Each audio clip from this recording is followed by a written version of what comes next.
और चलिए बढ़ेंगे आगे और अब बात करेंगे इंडिया अलायंस की। तो देखिए, लोकसभा चुनाव में इंडिया अलायंस भरपूर तरीके से यहाँ पर आगे बढ़ता हुआ नजर आया था, और लेकिन लोकसभा चुनाव में अगर कांग्रेस की बात करें तो अच्छी खासी बढ़त हासिल करते हुए कांग्रेस नजर आई थी। लेकिन अब कुछ ऐसा हो गया है क्योंकि जो साथी है वो ही साथ छोड़ते हुए नजर आ रहे। मोनिका, बिल्कुल, साथी साथ छोड़ रहे हैं, हाथ का साथ छोड़ते हुए नजर आ रहे हैं। और कहीं ना कहीं बयान सीधे तौर पर दे दिया गया है कि दरअसल ये जो अलायंस था, ये जो गठबंधन था, वो तो सिर्फ लोकसभा चुनावों के लिए था। यानी कि क्या सीधे तौर पर संदेश दे दिया गया है कि राहें अलग अलग है।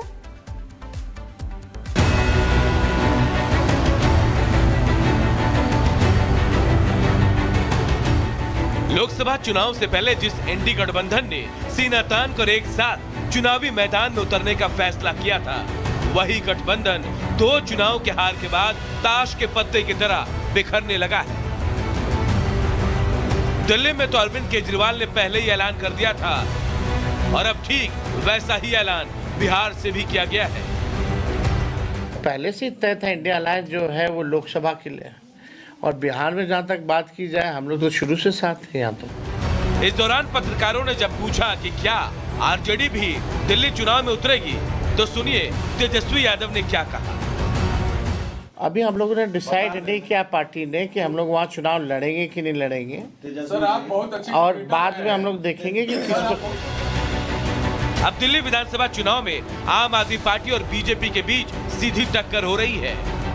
कांग्रेस इस चुनावी मैदान में उतर रही है, लेकिन इस लड़ाई में सभी ने कांग्रेस का साथ छोड़ दिया है। मतलब 6 महीने पहले कांग्रेस की अगुवाई में जितने दल एक मंच पर आए थे, वह कांग्रेस के खिलाफ केजरीवाल के साथ खड़े दिख रहे हैं। जनता ने इनके किसी भी गठबंधन को नकार दिया है।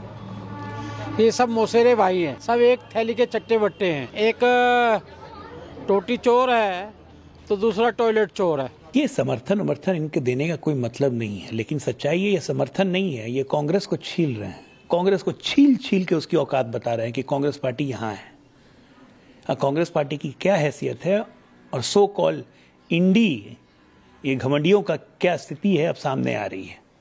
ये आपस में केकड़े की तरह एक दूसरे को नोच खाएंगे। इंडी गठबंधन की नींव ऐसे रेतीली जमीन पर खड़ी थी जो 2 चुनाव का झोंका भी नहीं सह सकी, और सभी एकला चलो रे के फॉर्मूले पर आगे बढ़ने का इरादा बना चुके हैं। इन सब में घाटा तो उस कांग्रेस को होता दिख रहा है जिसने ऊंचाई तक पहुंचने के लिए पार्टियों के कंधे का सहारा लिया, लेकिन अब उसके नीचे से एक एक करके वो कंधे हट रहे हैं, जिसका अंजाम क्या होगा ये आप सब भी जानते हैं। Bureau report, Republic Bharat. खबर अब अलीगढ़ से है, क्योंकि अलीगढ़ की ऐतिहासिक जामा मस्जिद, जिसे किसी परिचय की जरूरत नहीं, जो कि इतनी मशहूर है, अब इसको लेकर भी दावा किया जा रहा है। दावा किया जा रहा है कि अलीगढ़ की जामा मस्जिद नहीं, बल्कि ये ऋतु बौद्ध मंदिर और जैन मंदिर है। और सबसे बड़ा दावा तो ये है मोनिका कि ये एशिया की सबसे ज्यादा सोने से सजी हुई मस्जिद है, और इसके अलावा बौद्ध स्तूप, शिव मंदिर और जैन मंदिर होने के दावे के बाद ये मामला सिविल कोर्ट तक पहुंच चुका है। मोनिका, पूरी खबर दिखाते हैं आपको।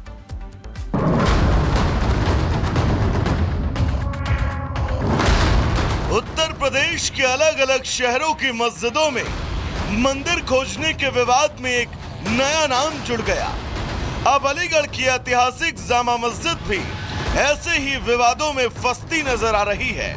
ऐसा दावा किया जा रहा है कि अलीगढ़ की जामा मस्जिद एशिया की सबसे ज्यादा सोने से सजी मस्जिद है। इस मस्जिद के स्थान पर बौद्ध स्तूप, शिव मंदिर और जैन मंदिर होने का दावा करते हुए ये मामला सिविल कोर्ट तक पहुंच गया है। आरटीआई एक्टिविस्ट और भ्रष्टाचार विरोधी सेवा के राष्ट्रीय अध्यक्ष पंडित केशव देव गौतम ने इस मस्जिद के ऐतिहासिक स्वरूप पर सवाल उठाते हुए सिविल जज के न्यायालय में याचिका दायर की है, जो कि स्वीकार हो गई। गौतम का दावा है कि मस्जिद के निर्माण से पहले यहाँ हिंदू राजाओं का बाला किला मौजूद था। उसके मुताबिक कुछ लोगों ने कथित रूप से फर्जी दस्तावेज तैयार कर स्थान पर जामा मस्जिद की स्थापना कर दी। गौतम ने अपनी याचिका में पुरातत्व विभाग से आरटीआई के तहत मिली जानकारी का हवाला दिया। उनके मुताबिक विभाग ने ये पुष्टि की है कि मस्जिद के स्थान पर पहले बौद्ध स्तूप जैन मंदिर और शिव मंदिर मौजूद थे। इन तथ्यों और साक्ष्यों के आधार पर गौतम ने न्यायालय से मस्जिद को बेदखल करने की मांग की है। तो वहीं सिविल जज के न्यायालय ने इस मामले की सुनवाई के लिए 15 फरवरी की तारीख तय की है। अब धार्मिक और ऐतिहासिक महत्व का विषय बन गया है, जिस पर सभी की नजरें टिकी हैं। Bureau report, Republic Bharat.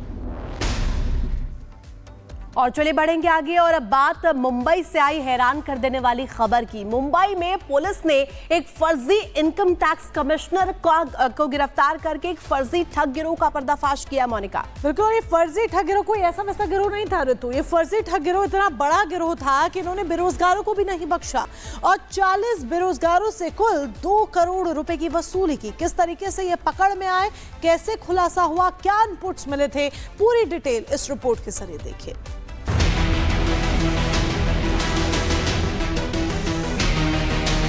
Mumbai के नाला सोपारा से एक हैरान करने वाला मामला सामने आया, जहां 6ठी कक्षा तक पढ़े एक युवक ने खुद को आयकर विभाग का कमिश्नर बताकर 40 से ज्यादा बेरोजगार युवकों से 2 करोड़ से ज्यादा की ठगी की है। आरोपी रिंकू जीतू शर्मा, जो 33 साल का है और पेशे से ड्राइवर है, उसने नकली कमिश्नर बनकर 2 करोड़ रुपए ठग लिए।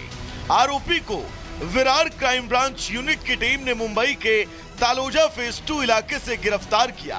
आरोपी ने आयकर विभाग में उच्च पदों पर नौकरी दिलाने का झांसा देकर बेरोजगार युवाओं से करोड़ों रुपए ऐंठ लिए। ये मामला तब सामने आया जब 12 दिसंबर 2024 को विरार पुलिस स्टेशन में एक शिकायत आई। शिकायतकर्ता ने आरोप लगाया कि रिंकू शर्मा ने खुद को आयकर कमिश्नर बताकर उनकी बेटी को आयकर विभाग में आयकर निरीक्षक के पद पर नौकरी दिलाने का वादा किया। इसके लिए उसने समय समय पर पैसे लिए। इस दौरान रिंकू शर्मा ने 15 लाख रुपए लिए और फर्जी नियुक्ति पत्र और पहचान पत्र भी दिया। जब नौकरी नहीं मिली तब ठगी का खुलासा हुआ।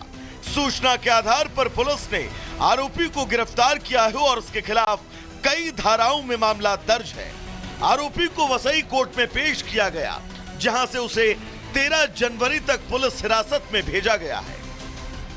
पता चल रहा है कि करीबन 40 प्लस विक्टिम्स को इसने 2021 से इसी तरीके से इनकम टैक्स डिपार्टमेंट में असिस्टेंट कमिश्नर बोल के लगाएंगे या पुलिस इंस्पेक्टर बोल के लगाएंगे, इस तरीके से इन्होंने फंसाया है। इसकी पूरी मालूमात हम लोग अभी हमारे इनके जो पुलिस कस्टडी ली है उसमें लेंगे। इसके साथ में कितने और साथीदार है और कैसे आरोपी है, इधर आरोपी भी है, इसकी भी हम लोग इंट्रोगेशन में हम इसकी पता करेंगे। जांच के दौरान आरोपी के पास से 28 फर्जी पहचान पत्र मिले। इनमें से आयकर विभाग के सहायक आयुक्त और गृह विभाग के सहायक आयुक्त और यहां तक कि सीबीआई विभाग के पुलिस आयुक्त के पहचान पत्र शामिल थे। इसके अलावा आयकर विभाग की फर्जी नियुक्ति पत्र, लेटर हेड और स्टैंप भी बरामद हुए हैं। Bureau report, Republic Bharat. और चलिए खबरों में आगे बढ़ते हैं। डोनाल्ड ट्रंप ने सुप्रीम कोर्ट से एक मामले में राहत की मांग की है। दरअसल डोनाल्ड ट्रंप के खिलाफ न्यूयॉर्क में जिस तरीके से सजा सुनाई गई, एक मामले में पैसे के बदले चुप रहने के मामले में, इस मामले में अब डोनाल्ड ट्रंप ने अनुरोध किया है कि उनकी सजा को रोक दिया जाए। बिल्कुल मोनिका, और कुल एक ही मामला नहीं है, 34 मामले ऐसे हैं जहां डोनाल्ड ट्रंप दोषी पाए गए हैं, जिसके बाद ट्रंप के जो वकील है वो देश की सर्वोच्च अदालत जा पहुंचे हैं और ये मांग कर रहा है कि जो सजा सुनाई गई है उसे रद्द कर दी जाए। रिपोर्ट देखिए आप।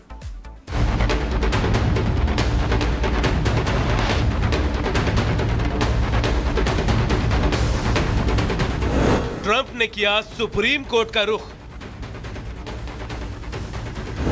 अपनी सजा को रद्द करने की मांग। 34 मामलों में दोषी पाए गए हैं ट्रंप। अमेरिका के नवनिर्वाचित राष्ट्रपति डोनाल्ड ट्रंप ने अब अपनी सजा को रद्द करने के लिए सुप्रीम कोर्ट का दरवाजा खटखटाया है। आपको बता दें कि न्यूयॉर्क की अदालत ने ट्रंप को पहले सुनाई गई सजा को रद्द करने से इनकार कर दिया था। ट्रंप को व्यापारिक रिकॉर्ड में हेराफेरी करने के 34 गंभीर मामलों में दोषी पाया गया था। इस दौरान ट्रंप लगातार गलत काम करने से इनकार करते रहे। उम्मीद की जा रही थी कि अभियोजक आज सुबह तक जवाब दाखिल करेंगे। पिछले साल मई में जज जुआन एम मर्चेंट ने इन मामलों में ट्रंप को दोषी पाया था, जिसके बाद यह भी साफ कर दिया था कि ट्रंप को जेल, जुर्माना या परिवीक्षा नहीं लगाई जाएगी, जबकि वो न्यूयॉर्क में उनके दोष सिद्धि को खारिज करने की कोशिश कर रहे थे। लेकिन ट्रंप के वकीलों ने तर्क दिया कि गंभीर अपराध के अभी भी असहनीय दुष्प्रभाव होंगे। उन्होंने तर्क दिया कि सजा सुनाए जाने में देरी होनी चाहिए, क्योंकि वो राष्ट्रपति पद की संस्था और संघीय सरकार के संचालन के साथ गंभीर अन्याय और नुकसान को रोकने के लिए दोष सिद्धि की अपील कर रहे हैं। हालांकि कई लोग जो कह रहे हैं कि न्यूयॉर्क ट्रायल कोर्ट के पास राष्ट्रपति